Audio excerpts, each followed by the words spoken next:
सर्वधर्मान् परित्यज्य मामेकं शरणं Vraj.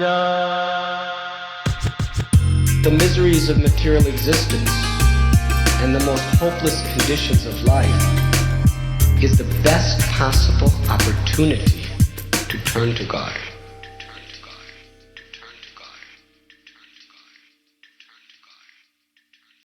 You're listening to Bare Knuckle Bhakti Shorties on the Bhakti Recovery Podcast with Jiva G, coming at you every Monday with a little spiritual something. Hello, friends.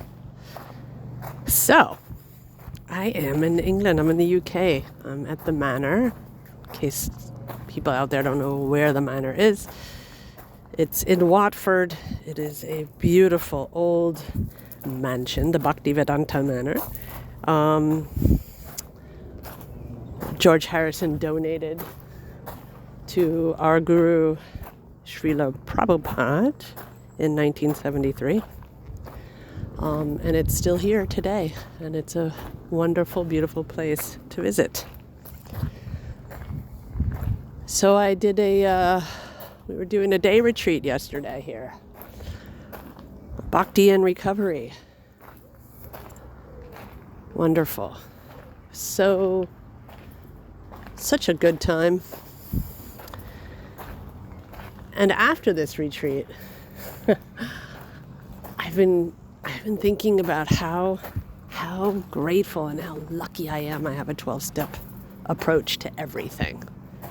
A 12-step approach to bhakti, a 12-step approach to life, a 12-step approach to religion, to spirituality, or actually 12 steps are spirituality.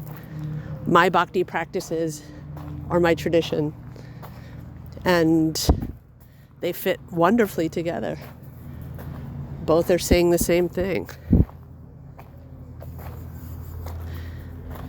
You know, I think if I had approached being a Vaishnav, without a 12-step program, I don't know if I would have been able to really approach it in the way that I do now. I don't even know if I could have stayed around, because the 12 steps offers having a 12-step program and looking at anything through a 12-step lens has the advantage of progress, not perfection. And that's kind of what I need. Progress, not perfection. Because if I'm constantly striving for perfection, I will be in the mindset of always falling short. And I already am geared and conditioned to do so. And I don't need another voice telling me I'm not good enough or I'll never reach those goals.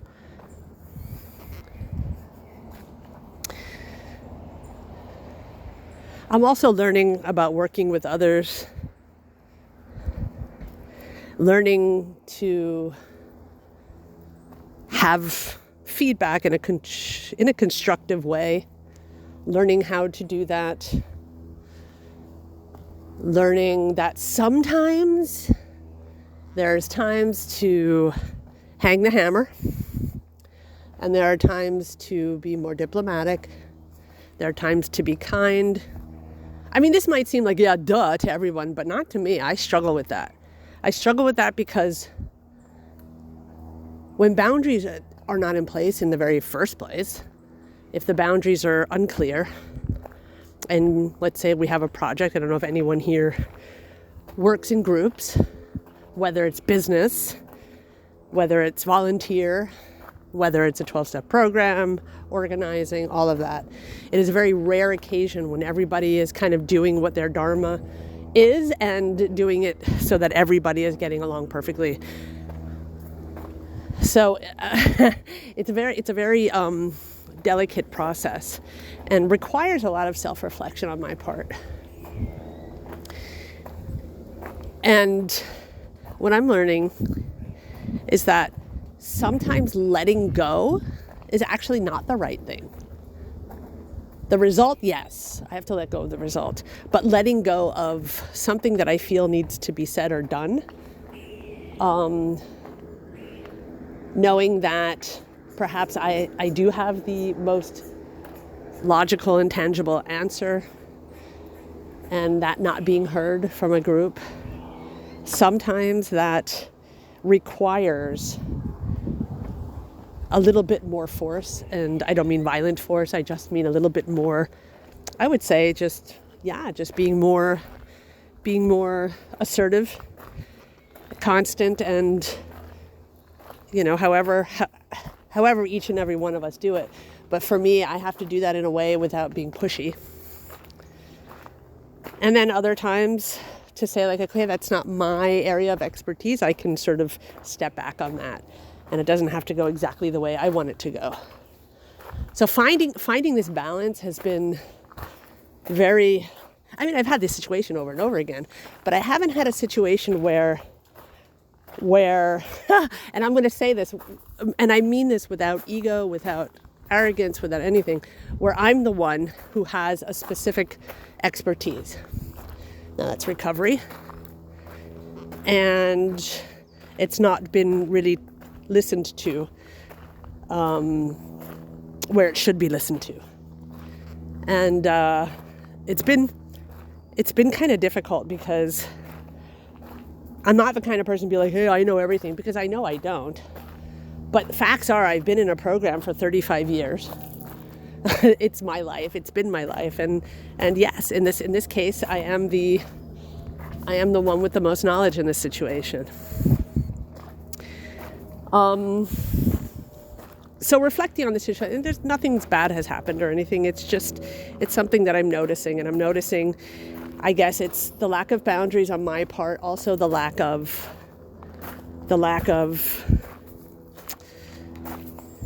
I would say confidence, actually. I just don't want to be puffed up in any way, so basically getting shit done without being puffed up and without being full of myself. And I think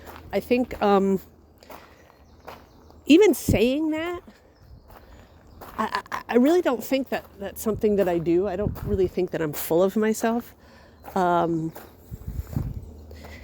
I think I just have trouble recognizing that there are areas where I am very knowledgeable, and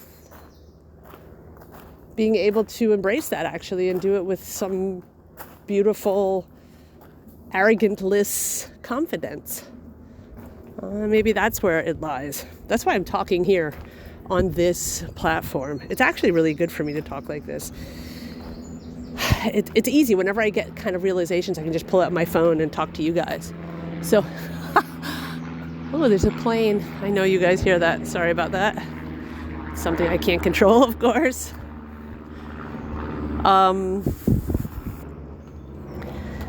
So in any given situation, it's so important. It's just so important to be aware, self-aware, be aware of how I'm acting, being aware of how I'm interacting with others,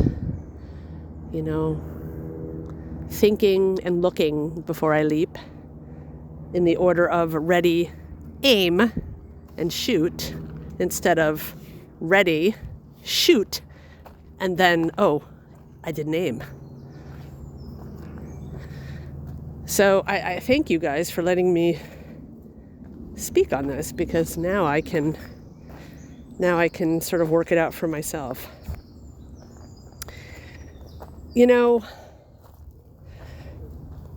Being of service just for my whole life, making my whole life about service. It sounds like a dream. I always wanted to do it, and now I'm here. It's really wild. I'm here. My whole life is just about service. And